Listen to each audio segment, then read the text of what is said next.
Oh man. Oh man. So good news, it is absolutely tipping down. I'll show you the photograph. This is a Micro Four Thirds camera. I'll show you the photograph. It is quite possibly the best format of camera available on the market in 2025. But when I first moved from full frame to Micro Four Thirds, there was a big mistake that I was making. And hopefully we get a lull in this rain so I can get onto the beach, take a photograph and tell you all about it. I'll show you the photograph. So, update on the weather. It's not stopped raining. It's eased a little bit. There is going to be a bit of a lull in the weather. Just enough time for me to take one photograph of the subject which is behind me and hopefully tell you all about my biggest mistake when I moved to Micro Four Thirds. Let's get stuck in. This is going to be a one-shot reel and have one chance before everything gets soaked. Wish me luck. So, do you know when you first pick up a camera and you go looking around the internet and you get given all of these shooting ideas and everybody tells you that the ideal aperture to take a photograph of is somewhere between f8 and f11? Well, that's exactly what I did when I moved to Micro Four Thirds. I shot everything at f8 to f11, which was exactly what I was used to. And I was coming home and looking at the pictures and something just wasn't quite right about them. I have this nice Micro Four Thirds camera with a nice Pro Series lens on it, one that I know is very, very sharp. Yet the photographs to me just didn't look right. And it kind of had me wondering, did I have a duff coffee? Or was I doing something wrong? And well, after a few months of taking photographs and playing with various settings on the camera, I realised it was actually me. It wasn't the camera, it wasn't the lens. It was me, and I kind of had to relearn everything that I knew about apertures and taking photographs. If you watch any of my content, you will know that I have a go-to aperture, which is f5.6, and that is for very good reason. You see, every lens has its kind of sweet spot, and it tends to be 2 stops down from wide open. And the lens that I use most often is my omsystem 12-40 f2.8 Pro.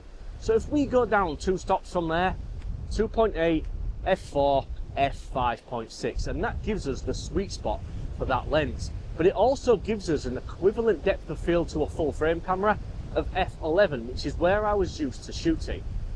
As soon as you start stopping down anywhere smaller than f8 on a Micro Four Thirds camera, you're going to run into this problem which is called diffraction.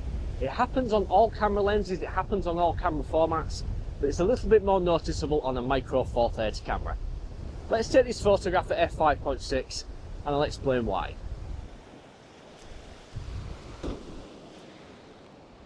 Oh man, this rain is kicking my ass. Let's get this photograph taken and let's just see what f5.6 gives us in terms of depth of field and sharpness on a Micro Four Thirds camera. So let's go. We're going to do a minute-long exposure, f5.6, 60 seconds, ISO 200. I have a polarizing filter on.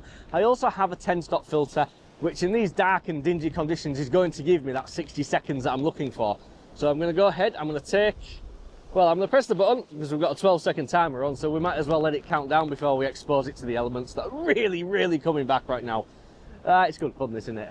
I absolutely love it. It's right, 2 seconds, let's go. So that's that off. I also have a rag here, which I'm going to place here and use it as a little bit of a windbreak. I'll show you the photograph.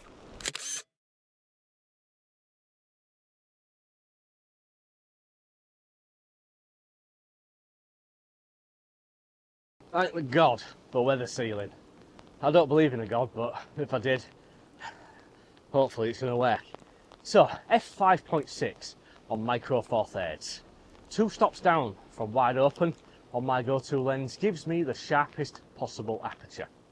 When I first picked up a camera, as I've already said, I was in that zone of shooting f8 to f11. It was all that I knew, it was all that I was used to doing. And I kind of thought it would transfer over, and it turns out it really doesn't. So my biggest mistake that I made when I moved from full frame to Micro Four Thirds is not quite understanding how the apertures moved across and how the apertures worked. I hope this very short and very wet video is of some use to you. But if you're moving to this format, bear in mind that you need to open up the lens a little bit more, but you're going to get a little bit more depth of field. You're going to let a little bit more light in. The shutter speeds will be a little bit different to what you're used to, but you'll figure it out. in the end, I wish I'd figured out the weather, which I believe it or not, I wonder if it's actually slowing down a little bit. Oh man. F5.6 micro four thirds. That's where it's at. Use it, abuse it, and you'll get some really nice photographs.